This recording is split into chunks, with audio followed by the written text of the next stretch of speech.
tell you just a little bit about myself. Some of you may know me, my background is in Java. I've been doing Java since before it was Java, since '95 or so, when it was a project at Sun called Oak. Back then, I was very much interested in Android, in Java for embedded devices. But then what happened is Java mostly evolved in the enterprise computing. So for the past 10, 15 years, that's basically what I've been doing, mostly enterprise web development with Java. And then a couple of years ago when Android came out, I got really interested in that. So that's sort of my background. Over the past 2 years, I've been extensively working on Android projects, doing a lot of training.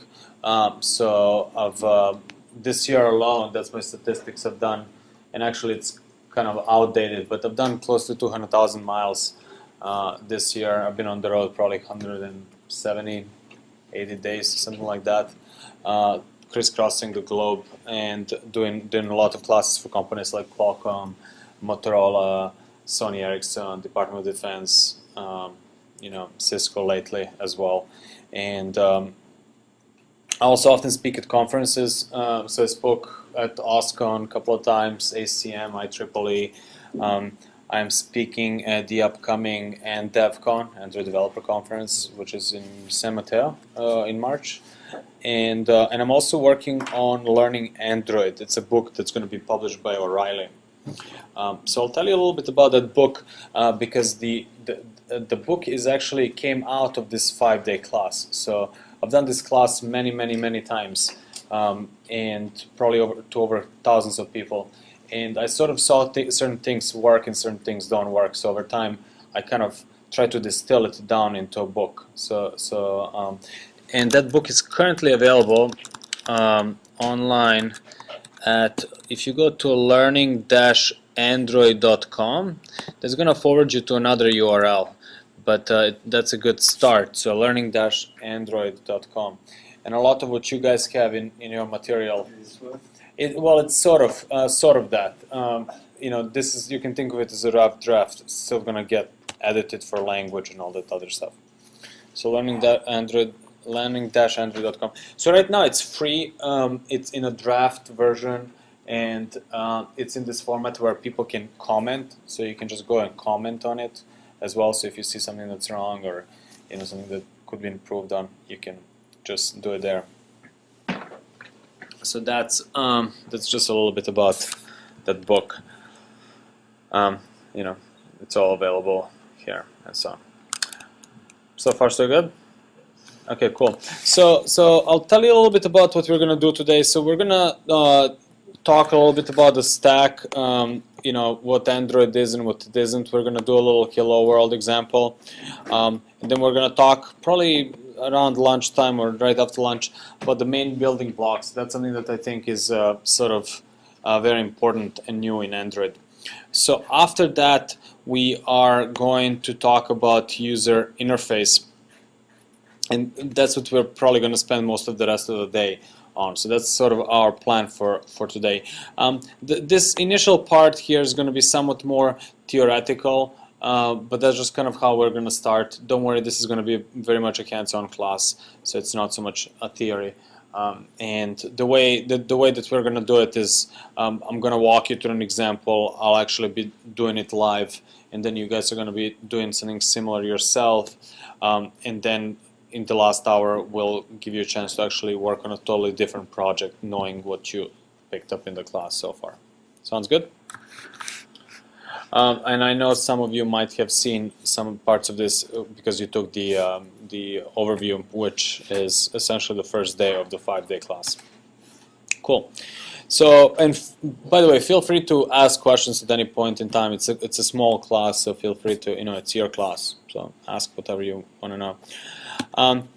So let's talk a little bit about the stack. How many of you have seen this before? A couple of you? Okay. So it's basically the stack of the entire operating system. Android is, as you know, a full-fledged platform. It's got everything we need to get going.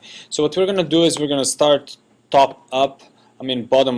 We're going to talk a little bit about the Linux. We're going to talk about the native libraries, Dalvik, the app framework, and finally we're going to discuss applications. So that's sort of our goal for now. So as you know, at the bottom of it all, it's basically Linux. So Android is based on Linux operating system. Any ideas why Linux? I would say because one open. Okay. A couple of years of proven use, So it's open. Yeah, and proven use. I mean, if you had to go right to OS from scratch, you got to do a lot of debugging and Yep. serious investment. Yep. So it's open and it works, right? Yeah. Any other ideas why Linux? Security and also the taken care of. So security, yeah. It is an operating system that's been in a very harsh environment. So we know a lot about Linux security, and that dovetails into it's an open platform. So we know what that is. Another thing that I would also mention is that Linux we understand the driver model on Linux very well. So it's relatively easy to port it. Right. So when Android started as a project, Eric Schmidt basically said, "Look, our goal is not to have G phone, because a lot of people back then thought, oh, Google's working on a G phone, right? The iPhone, G phone, right? And they made it clear right then and there that's not the goal, right? The goal is to have a platform that's going to run on a zillion different devices, and you're going to see how this decision kind of is implemented throughout various parts of software as a platform. So it's basically, we're targeting zillion different devices. So as such, we need a underlying part of the stack, something that's easy to port and implement on different platforms. So portability, security. Security is also important because unlike some other Java solutions, Android outsources its security down to Linux. So like, for example, J2ME or Java ME tends to do more of a security in the Java layer. And that's not the case with the Android system. We basically push the security down to Linux, which is good because Linux we know much more about than Java. So those are some reasons for Linux as the bottom of it all. Linux kernel itself technically is not part of the Android project, and technically it's not a modified version of Linux. In practice, it is slightly modified, but it's based on 2.6.34, I think now.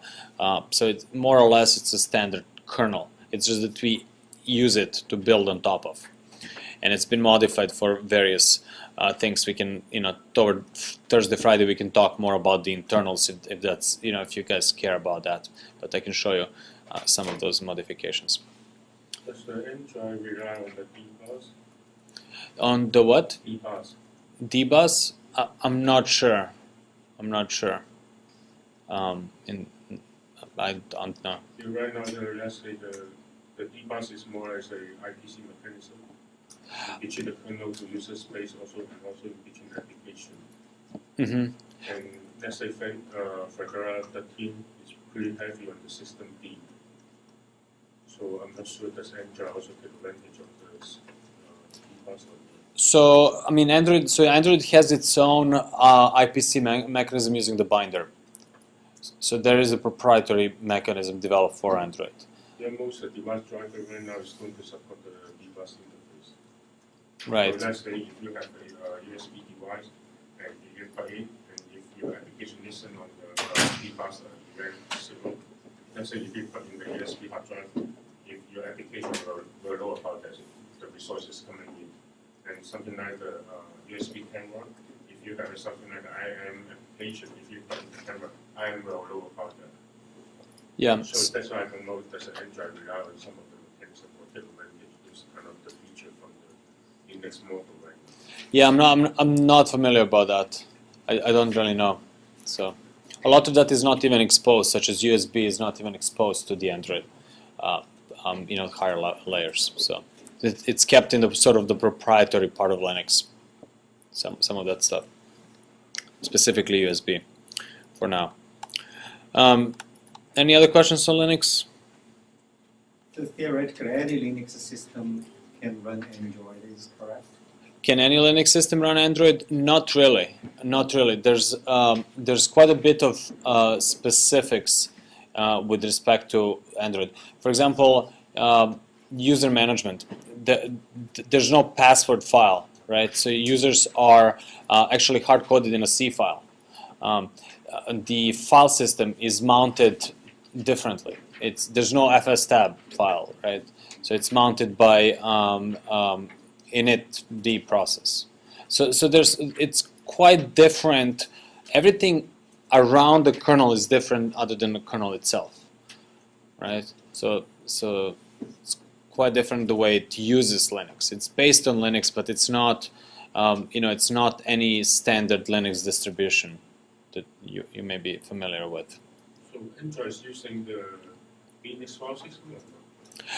It's not well. It's not using the standard. It's It's not ESP2, ESP, those kind of. no. It's a different file system. So it's more a user space file system. Yes, it's more of a user space file system. Yeah. So they're using the Fuse or something like that. A what? Fuse, F-U-S-E. Fuse. I'm not sure. Not sure if you. Yeah, I don't exactly know how that works. Is the Android a GPL license or is it Google? So the entire stack is more or less licensed under Apache and MIT licenses. Because remember, one of the goals of the project was that it's going to be a platform that many people are going to use for many different devices. So as such, the license needed to be friendly for companies such as Cisco, where you would take this platform and you would build on top of it and make changes to it. So regular GPL as a license doesn't quite work in that case, right? However, we are using the kernel, so that's partially why kernel is a separate project that Android builds on top of, which is GPL, right? But there are some licenses which are GPL or LGPL, but for the most, it's a mixed bag of stuff. But for the most part, it's Apache, MIT type license, BSD, and so on. So. What is they enjoy the hardware requirements such as what kind of CPU? They can support any type of CPU or only limited by the ARM process or MIPS? So in terms of the CPU support, the idea is that a lot of stuff has been designed with portability in mind. That's in theory, right? So in theory, it should be easy to port it to MIPS or to Intel and so on. In practice, they're more pragmatic. They built it for a specific platform, right? So when it comes to porting to a different chipset, you would basically have to take all the libraries and recompile them. Dalvik in itself comes in two flavors, and we'll talk about Dalvik. But there's basically a flavor that is more of a sort of NCC, fairly portable, right? And then there's a flavor that's optimized for ARM. So, but you would probably have to do some work in porting it to a different chipset, right? So, in terms of the minimum requirement, that it really depends. For example, Gingerbread, the new version that's coming out, does require 1 gigahertz as sort of a minimum requirement. But that's not to say that you can't port it to something else. It's just that it's been designed to work with that in mind, right? So we do have Gingerbread and Froyo running on, especially specifically Froyo running on a very old devices on which it's not supported, but it's possible to port. So, but then you're sort of on your own when it comes to portability and all that. Any other questions, Linux? We'll get back to that. So on top of Linux, basically what we have is a bunch of native libraries, meaning C, C++ code that is more or less copy-pasted from other open source projects, right? So we have other projects that we needed to complete the whole stack, right? So for example, to build an entire system, we needed a database. So we got SQLite database. As a default database. We needed a way to render HTML, so we got WebKit, which is the same engine as Chrome and Safari and many other browsers. SSL, SGL, OpenGL, various media codecs, things of that nature. So that's mostly borrowed from the other projects. said those set of the library is a minimum requirement for Android model, or it's not? You said those libraries are minimum requirement. These libraries are minimum requirement. So first of all, keep in mind that the examples that I took here are mostly for just educational purposes. This is not the finite. There's much larger list. So that's the first thing. Now, what it means to be a minimum requirement. So that's a whole question of fragmentation of Android. What does it really mean to be a valid Android device, right? Because I can take Android and I can strip it down and use it, for example, for home control system or something like that, right? So that's where the Android team just recently came up with the Android compatibility certification. I forget exactly what it's called, but basically that boils down to you certifying yourself or your code that it's a valid Android system, right? And what that means is that there's a battery of tests that you run yourself that's going to check that there are things that a user would typically expect of an Android device, right? So that would check existence of the default codecs, the default database, the default this and that. That's a part one of the test. Part two is more subjective, sort of like you testing that as a user it feels like that. So in other words, you could take Android, you could modify it for some totally different use, like home automation system, or I work with a company that's using it for car, for dashboard, right? Nothing to do with the mobile experience. So of course they strip it down and modify it, but that's fine. They just don't need to call it Android. Nobody ever even cares that it's an Android subsystem. So that's what compatibility. So if you are gonna call it an Android system, it should adhere to certain minimum sort of set of functionality. Make sense? Cool. Any other questions on native libraries? One thing that you may or may not have noticed is Bionic. So that's basically more or less an alternative version of libc library.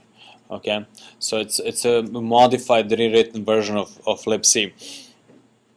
It's been optimized first of all for Android. So there's some things that are added to support Android features, such as like logging, so that there's a common logging framework throughout the system. But also another reason for Bionic is again the license. So Bionic is, I think, derivative of BSD. So it's licensed under those terms, which means you can build on top of it and you get to keep the changes, unlike LGPL. So for the regular license. So that's we'll see that when we talk about the internals later on. Cool. Okay, so what we have next is we have something called Dalvik. So Dalvik is basically the replacement virtual machine. It's an alternative virtual machine for Android. Is everyone familiar with how Java works with its virtual machine?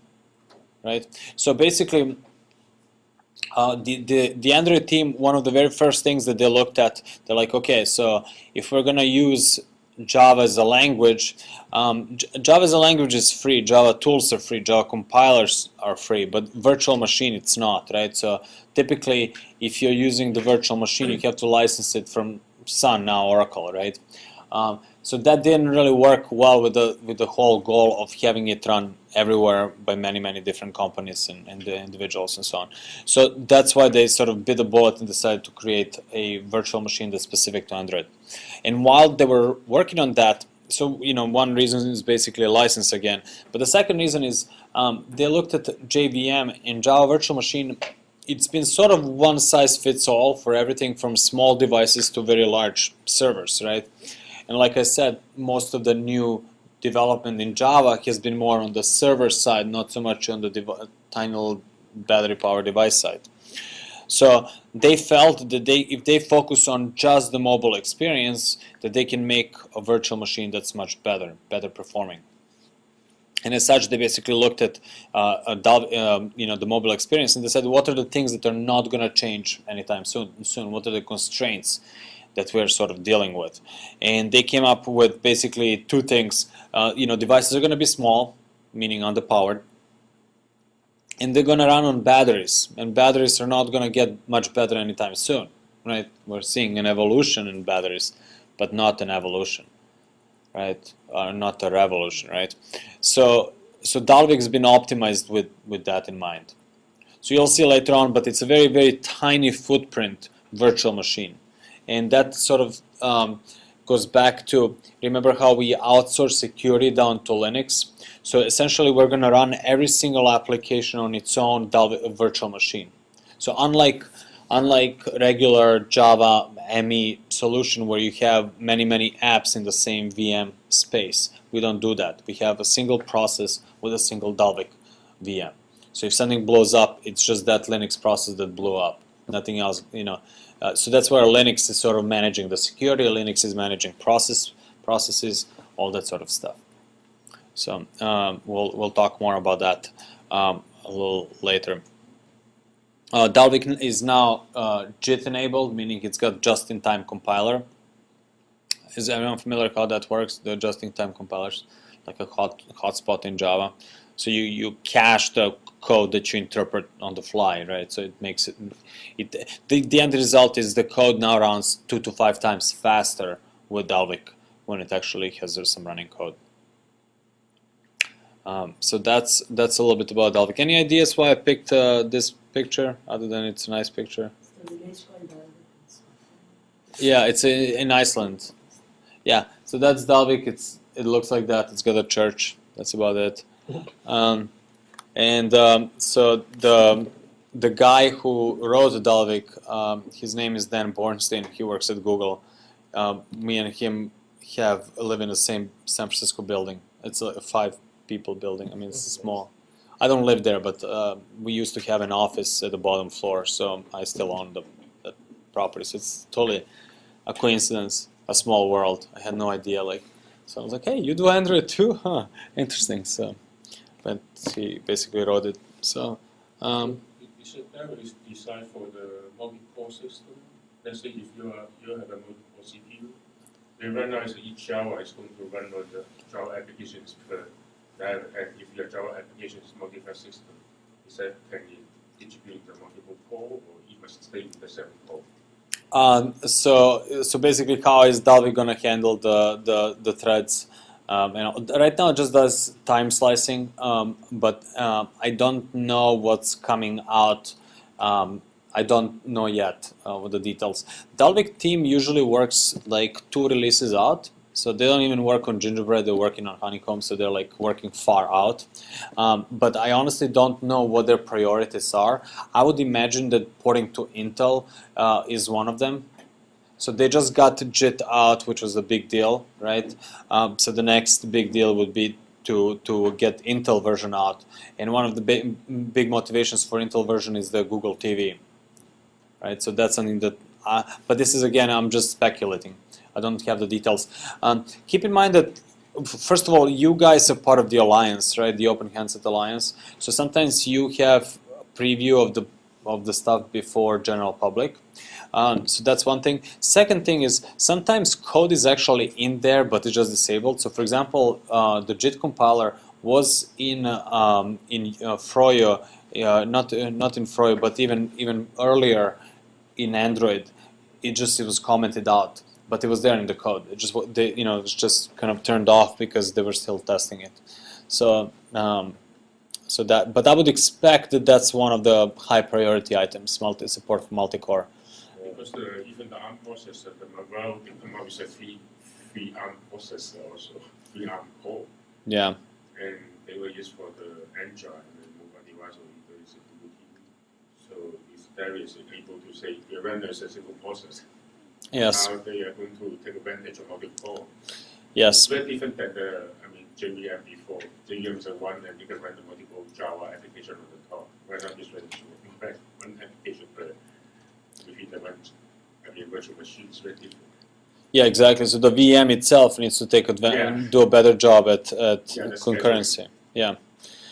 Right now it doesn't. I mean, we run it in the emulator, but I run it on a multi-core machine within the emulator, and it doesn't take advantage of the cores. So it just basically runs on one or the other. So Yeah, step by step. exactly. Yeah, we'll look at some tools how we can actually measure the execution, so we can actually see how that's working. But you're going to see that time is just time sliced right now. So, yeah. Any other questions on Dalvik? No.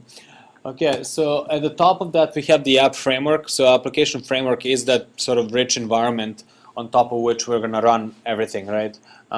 So it's it's written in Java, but it dovetails into C code.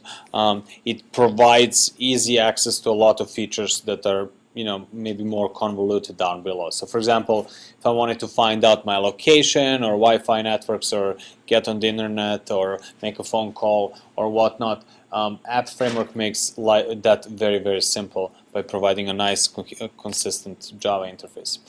So that's what it is.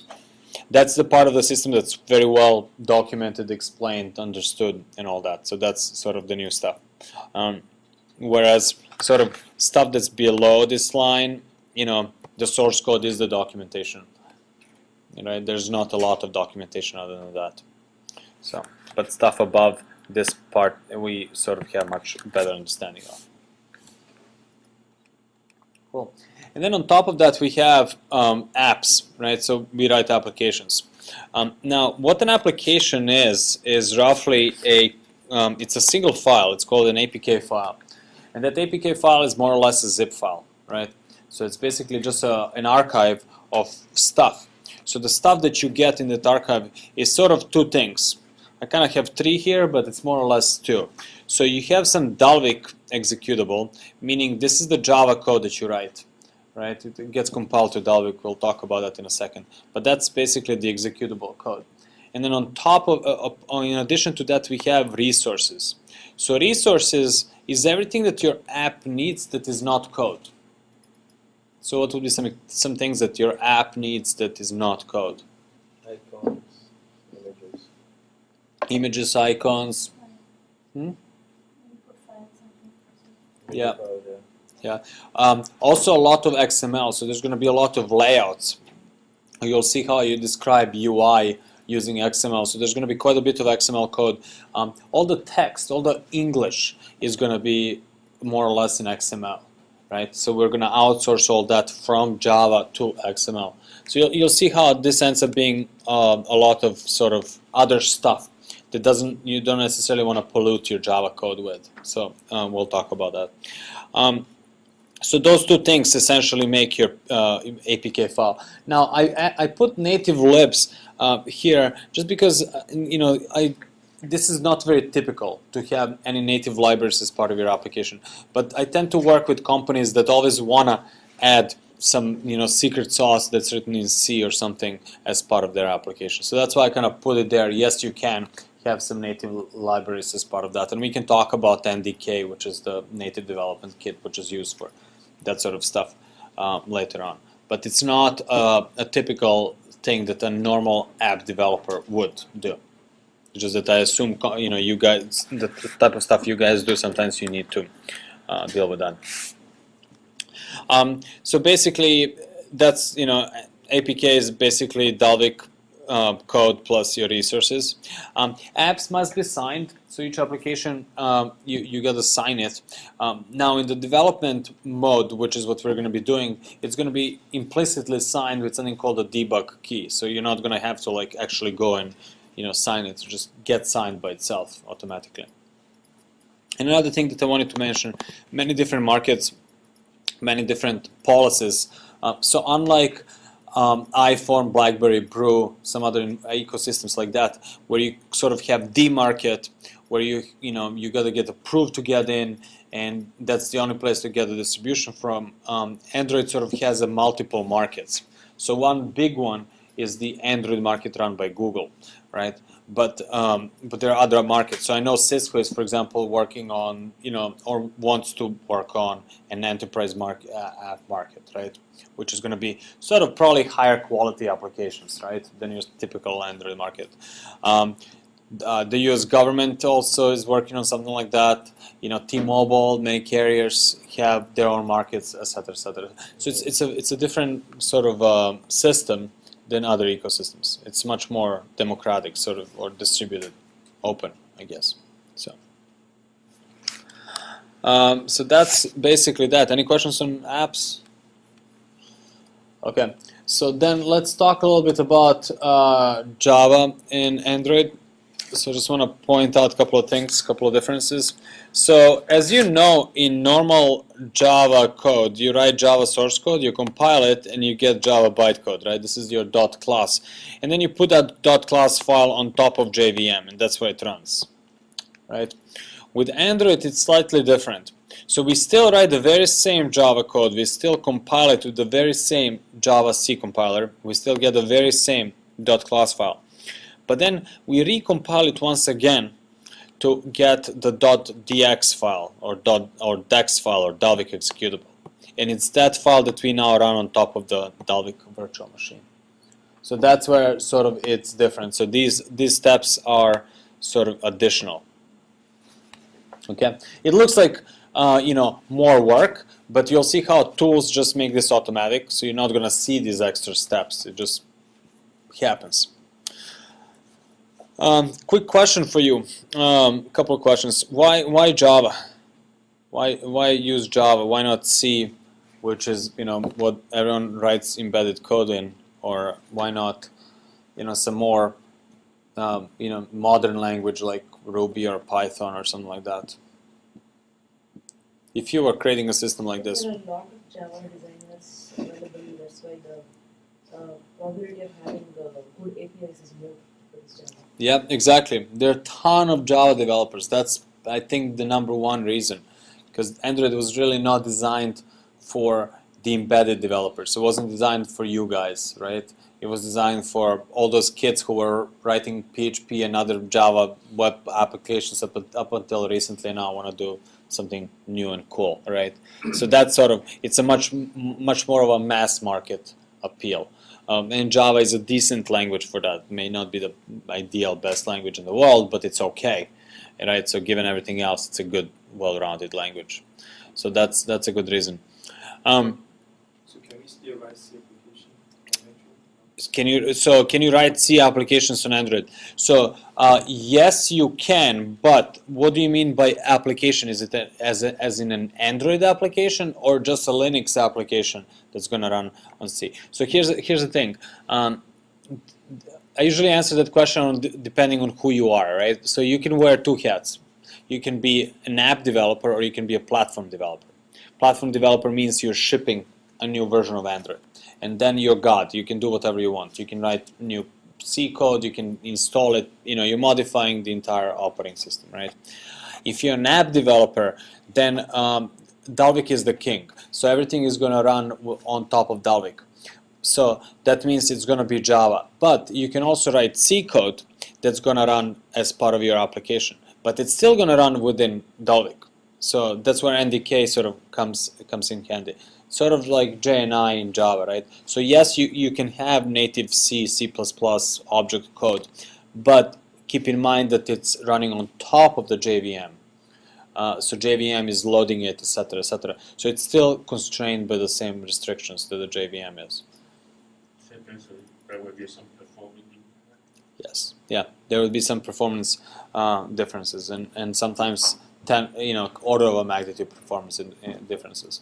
I usually do this example with the Fibonacci sequence, and we do it both in C and Java, and then measure the difference, and it's about tenfold. Wow. Yeah. So, but and it keeps the same even if you do it iteratively or recursively. So it's kind of interesting, in terms of performance. So yeah. So that's the main motivation for having a native code, is to have some pieces of your code that otherwise need to be running faster. Yeah. Another question: Why didn't we go from Java source code then directly to Dalvik? Why do these extra steps? You can probably compare other source code to Java, but Yeah, that's a really good idea. One of the reasons why we inherit from Java bytecode is that you can then compile other code down to Java bytecode. So, for example, I said Ruby or Python, right? So they can both compile to Java bytecode. So Java bytecode tends to be a very good runtime environment. right? For many modern interpreted languages. So JPython, JRuby, as I mentioned, are some examples. So that's a good reason as well. Another reason is Java compiler already does a lot of useful stuff. So we're basically just inheriting where we left off, right? So in that way we didn't have to reinvent the wheel that Java C already does. So that's another reason. But when I spoke with the Google team why they did it this way, their main reason for this choice was that back when they started this project was 2005, and that's when Java was going through a major change. That's when Java 5 came out. So in other words, this was changing, right? So they couldn't base Dalvik on something that was so in flux. So that's why they decided to base it on the bytecode for the most part. Make sense? So far so good on that? Okay, so let me just kind of point this out.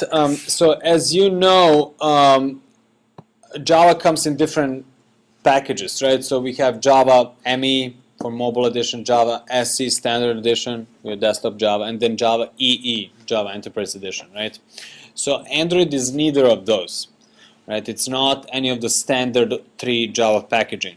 The easiest way to kind of think about it is that we started with the standard edition Java. We took out anything that has to do with UI. So AWT and Swing. Anybody did AWT Swing work? Yeah, a little bit. A little bit, okay. So that's gone, right? So that stuff is gone, but that's been replaced with a bunch of Android-specific APIs. So this is basically the app framework plus replacement for UI plus, right? So a bunch of other stuff. There's some other things that are taken out of AWT and Swing. I think reflection and a couple of minor things like that. But those are sort of auxiliary things. I think AWT and Swing is sort of the biggest difference. So the UI is quite different. But the reason why this this is sort of important is because you're going to be asking questions like, oh, what about Android networking? Or what about Android I/O? Or what about Android threading? Well, those things are the same as in Java, so none of that has changed, right? So you want to open up a file, it's the same as you open it up in Java. You want to open up a socket, it's the same as in Java. So those things haven't changed. There may be some other support on top of it, but for the most part, it's the same as in regular Java. Okay, so that's why I kind of wanted to point that out. Any other questions on that? Java, make sense? Cool. So let's then talk a little bit about the setup. So how many of you have set up the environment? Okay. Does anybody not have it set up? And are you guys using virtual machine or have it natively? Virtual machine. Okay, virtual. Both. Okay. If anybody wants, I have the virtual machine in a USB key. I can just pass it on to you. So let me know if anybody needs it. You guys know the advantages, disadvantages of running it natively. So in virtual machine, it's the advantage is I pre-configured everything for you. You can just set it up and run with it, and that's about it, right? It's pretty quick to set up. The downside is that it's based on Ubuntu, right? So some people are not familiar with the Ubuntu environment, and I can't legally distribute Windows, unfortunately, and sometimes it runs slower when you run it inside the virtual machine, so just kind of like a preference. Some people like it one way or the other. The reason why we have the virtual machine is because when I do short classes, then it becomes really hard to set up everyone's environment. Everyone's on a different system, and plus setting up Android is there are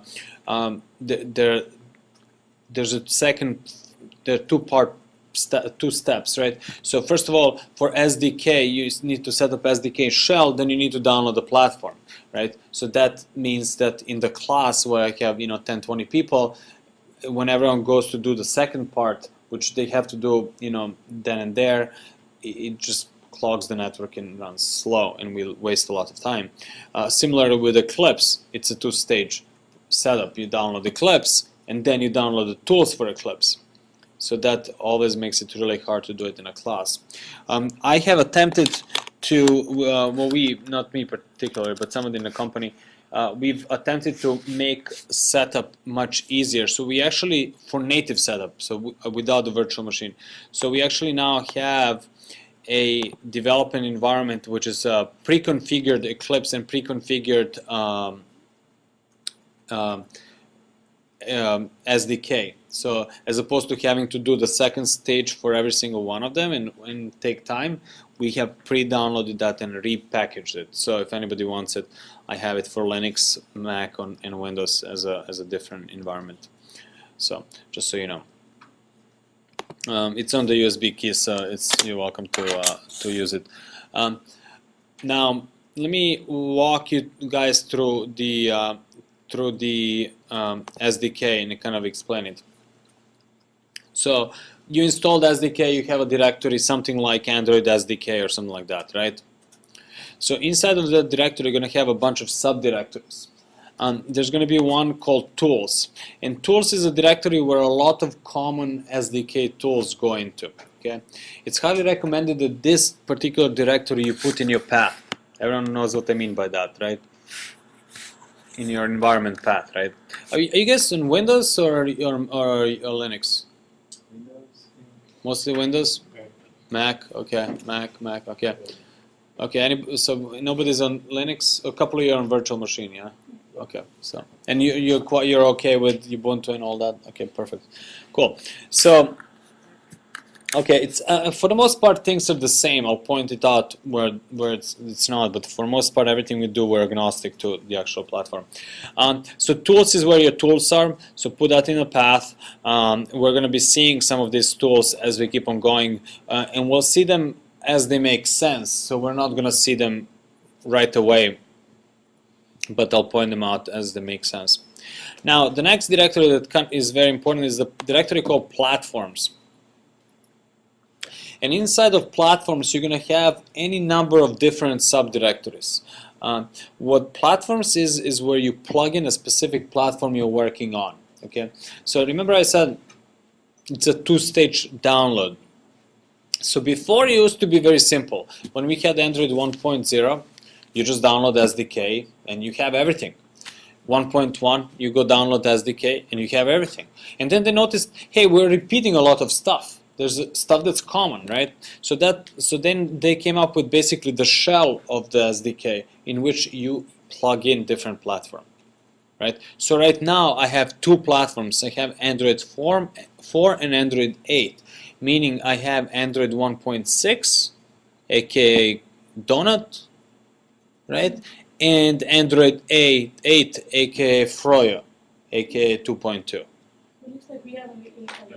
And that's totally fine. Yes, on the VM, what I did is I worked really hard to make it as small as possible, and that's why you only need one platform. It doesn't really matter which one we work with.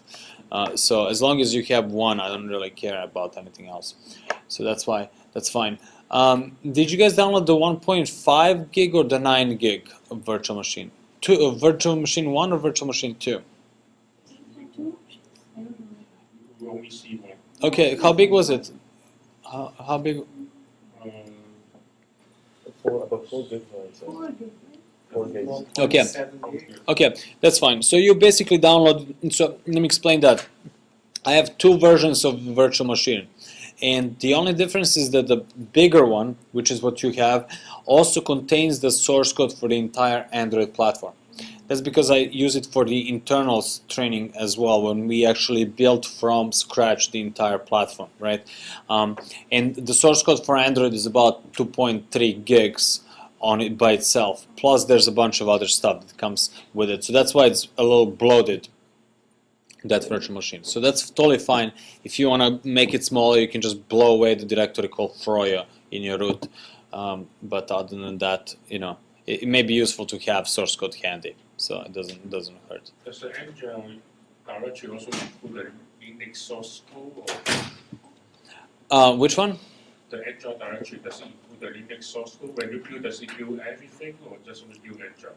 when you build the entire Android, it actually contains everything, including the SDK, the NDK, the Eclipse tools, basically the entire. The kernel, right?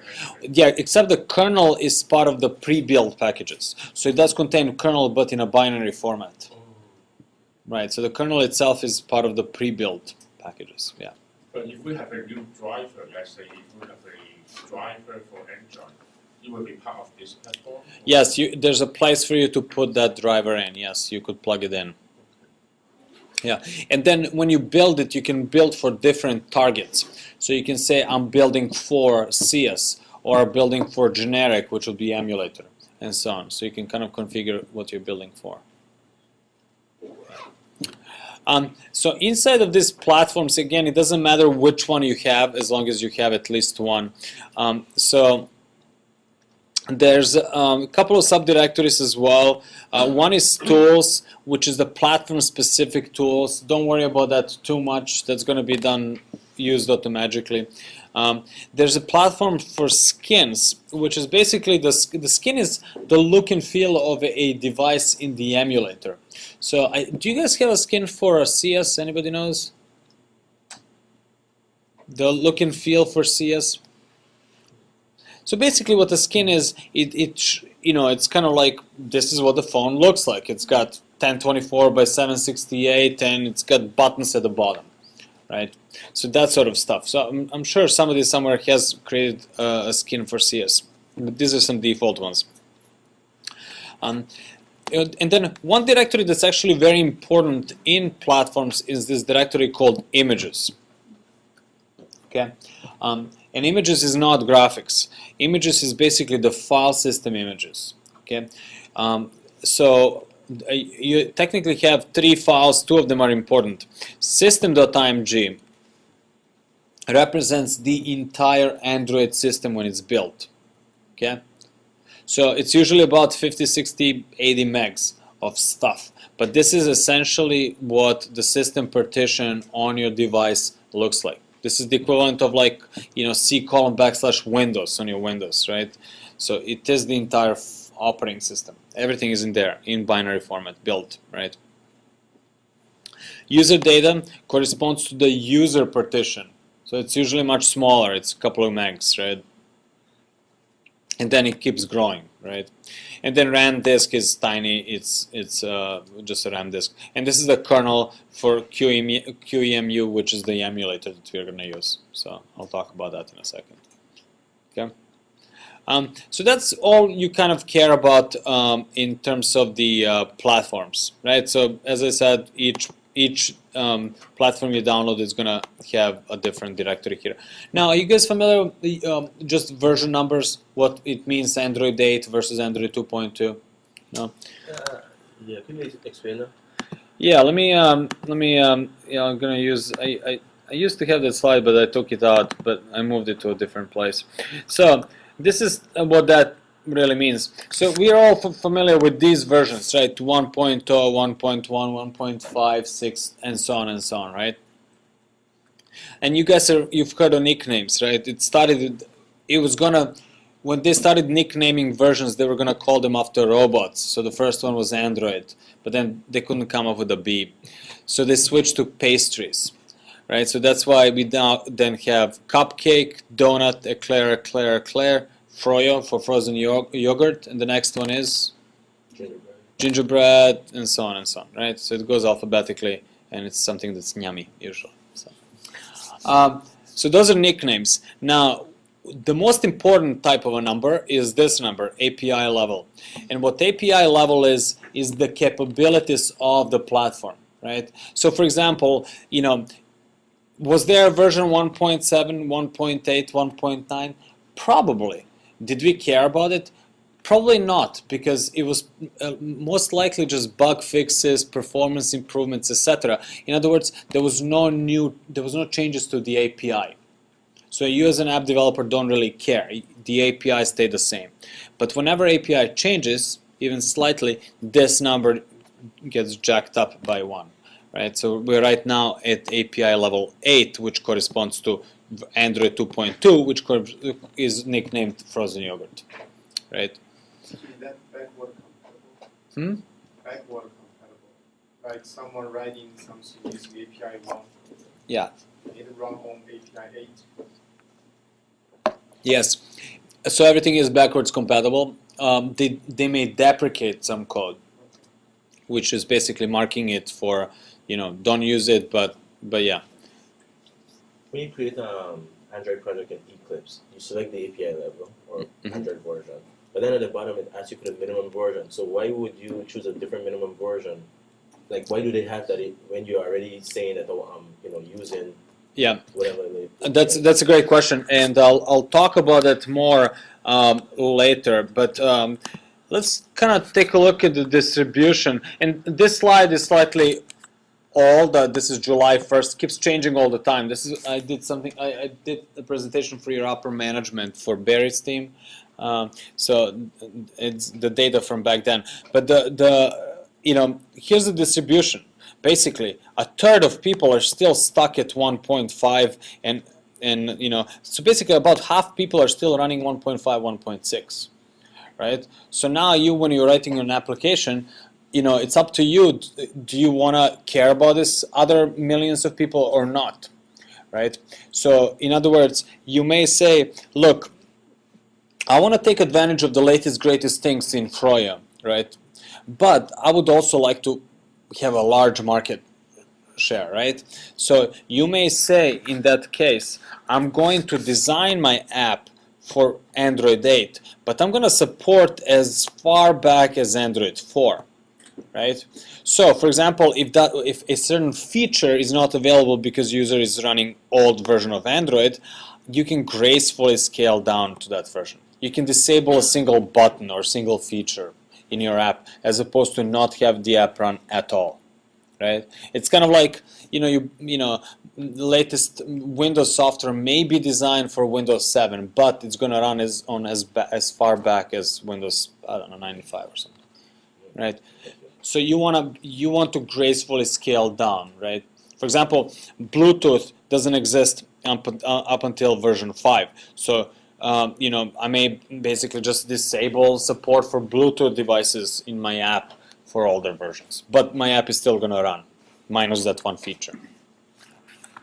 So that's the reason why that exists. And a lot of people are getting update. So let me show you this. And again, it's dated, but the picture is interesting. So see how people are still a lot of people are still stuck more or less on 1.5. A lot of people are still stuck more or less on 1.6. This is kind of, they're getting squeezed out, but not fast enough compared to like 2.1. Almost nobody's running on 2.1 anymore. We just new release, bam, everyone got updated, right? So in similar for 2.2, new release, bam, people really quickly get updated. The thing is, so new releases get pushed to users via over-the-air updates, right? Now, older devices, the firmware simply doesn't support that. So, for example, HTC sold millions of G1 devices, right? But they're not capable of 2x Android, and HTC is so busy with new products, they don't have time to deal with the old stuff. They're just not motivated to deal with that. So that's why, and the way it works in America is you buy a phone under a 2-year contract. So basically these people here, they're stuck for 2 years, right? That's why this line kind of is going out slowly. Okay. You cannot install new, like 2.2 based on the G1 phone. So it's not, can you install it? You can, we've done it in the office. We have Froyo running on the oldest phone, G1. It's not supported, it runs really sluggishly, right? And it's not an official release, so, but yes. So the reason you want to upgrade to Android from 1 to 2.0 because try to run more application. Well, 2.0 just has more capabilities. Right, so for example, everyone now wants to get to 2.2 because it's got just-in-time compiler, making your code 2 to 5 times faster. So everyone wants the latest, greatest, right? Now, when Gingerbread comes out, 1 gigahertz is sort of the minimum.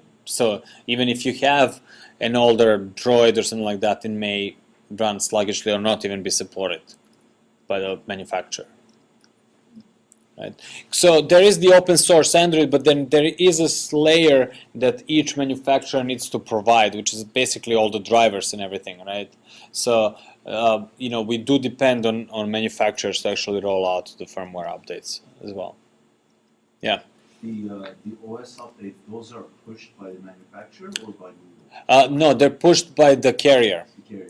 So technically, it's pushed by the carrier, but the carrier works very closely with the manufacturer to get those updates. Not necessarily with Google. So Google is sort of working on the open source version of it, and they may work closely with a couple of manufacturers to sort of get it right on their devices, just being pragmatic.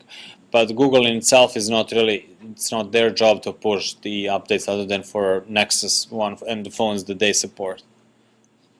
Yeah. So that's sort of how that works. So what is the major difference between Android 1.0 and Android 2.0? Just running fast? Well, the capabilities of the API keep changing all the time. So there's new features all the time, right? Better support for this, better support for that. So It is also the application oriented. Meaning some of applications can run over there, can run over there. so certain applications could be taking advantage of certain things that are only available in the latest version. So they may or may not be able to run on the older versions. Yeah.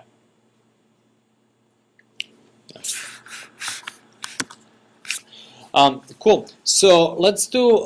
So now that we kind of talked about all the bits and pieces of the SDK, let's do a simple application Hello World just to kind of test that you guys have everything working, and set it up and kind of go from there. So what I'm going to do is I'm going to open up Eclipse, and let me see if I have any previous Hello Cisco projects. Let me delete.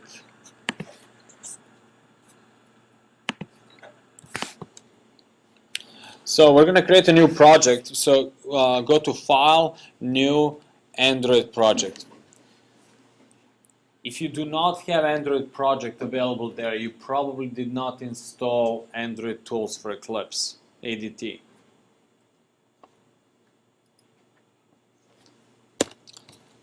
Otherwise, if everything works, if your Eclipse so far is configured properly, you should have a window like this. It's called the new Android project.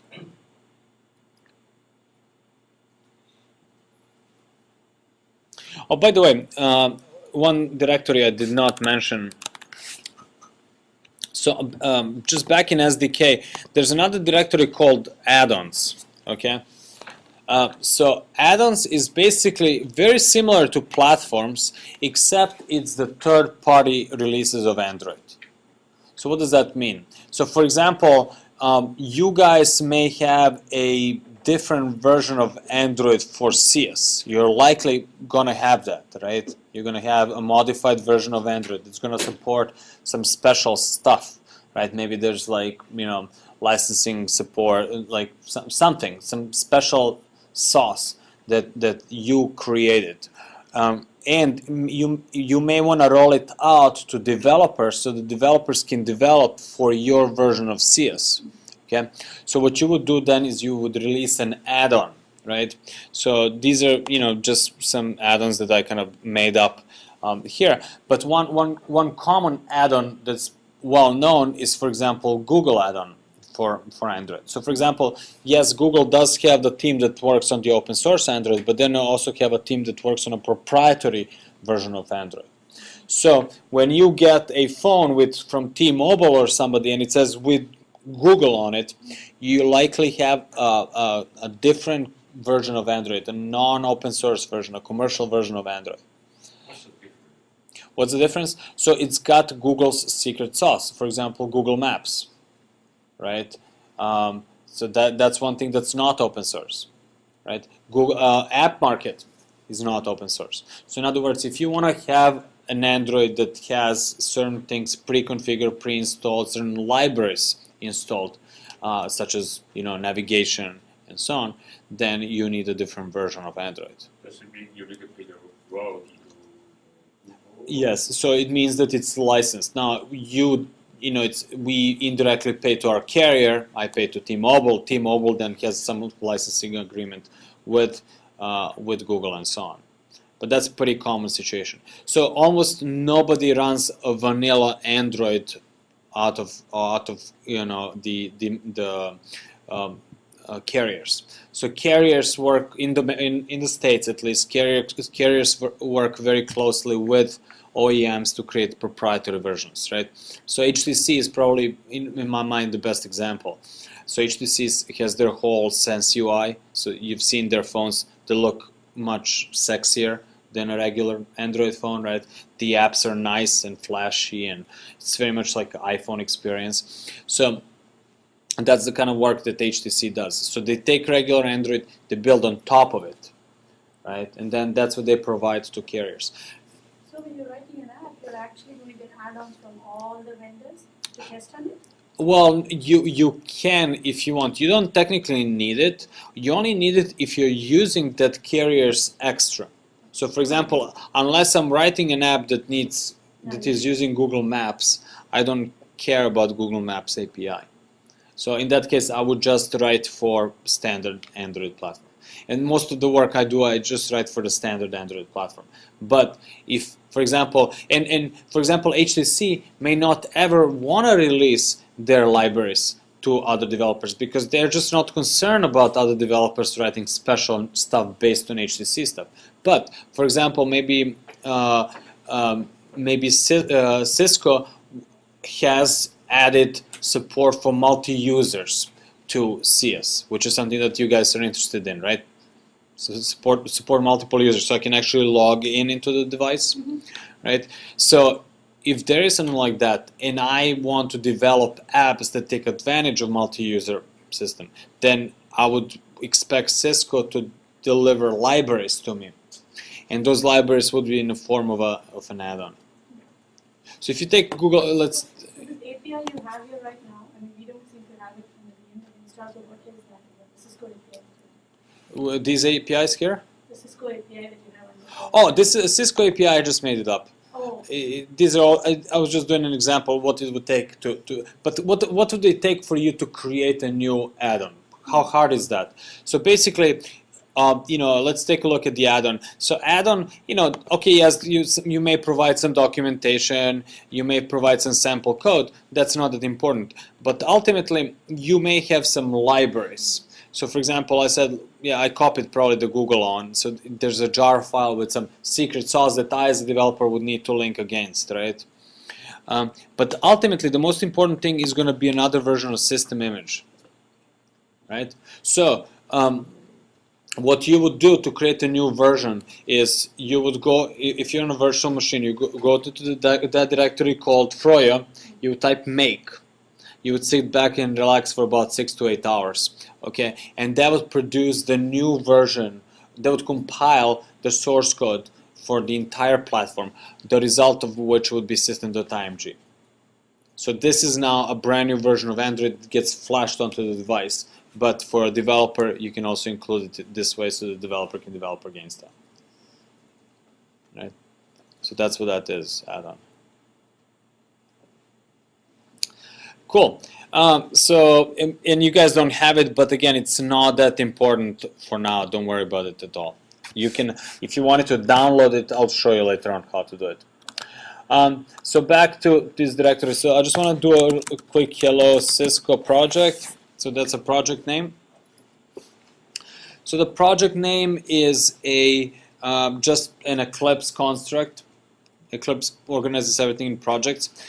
Then you need to pick the target. In other words, what you're building this project for. And what I have here is the list of all target platforms and add-ons. It's a union. It's a union of these two folders. Oops. These two, add-ons and platforms. That's why I had 5 things, 6 things. You guys have only 1, right?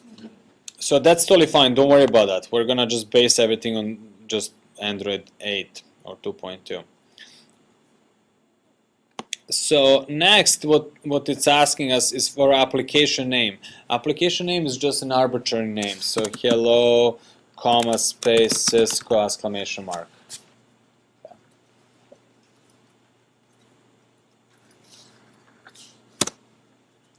Let's say if we try to develop the software for multiple platforms, are we able to get those items from the different companies, something like Samsung, Qualcomm? If they're willing to release this, If they're willing to release, yes, you would be able to get it from. They just need to release it. I don't know what they're at with releasing that. I recently spoke at a Sprint conference, and I know Sprint is sort of, they have their own stuff, and so everyone's trying to release that. So I'm not sure how much they're promoting that. It could be you need to sign up for the developer program. But yes, that's how they package it. Yes.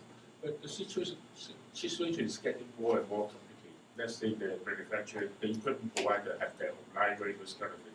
And eventually, the carrier may have their own. Yes.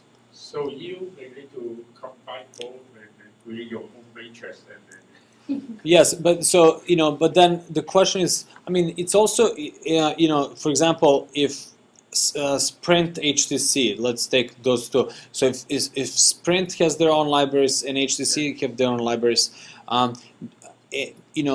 the question for you as a developer is, do you want to develop something that's really dependent on both Sprint and HTC? Because they need to really give you something that highly motivates you to use it. Otherwise, why would you develop your app that only works for HTC Sprint phones as opposed to millions of other phones? So you as a developer typically want to have as wide of a reach as possible, right? So, but the vendors would like you to lock you in. So that's kind of like everyone's got a different goal. Okay, so next after application name, it's a package name. Package name is a Java package, and it's very important. It's gonna trickle down into security and signage and a whole bunch of other things. So it's as such is very important. In Java, as you know, we typically do a reverse of your domain name. So it'd be something like com Cisco hello, for instance.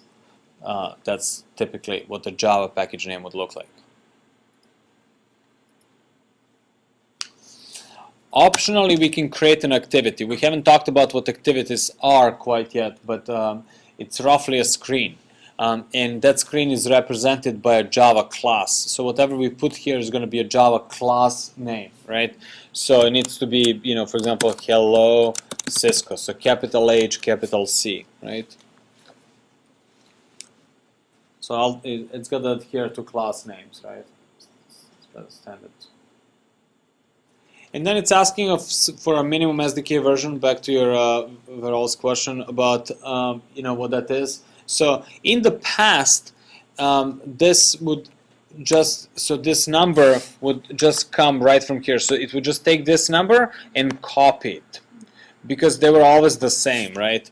But now we're realizing, hey, it doesn't have to be the same. Maybe we're targeting the latest, greatest, but supporting the older version as well, which is the best practice. So that's why that number now is smaller, could be smaller, right? You hit enter, and bam, it creates a new project for you, new project, and so that's basically where we're at. So does everyone have this project so far? So everything works so far? Okay, so because we're about to take a break, and I just want to know if you guys have any problems with the setup. I can help you out during the break. Make sure that we sort it out and kind of go from there. But then.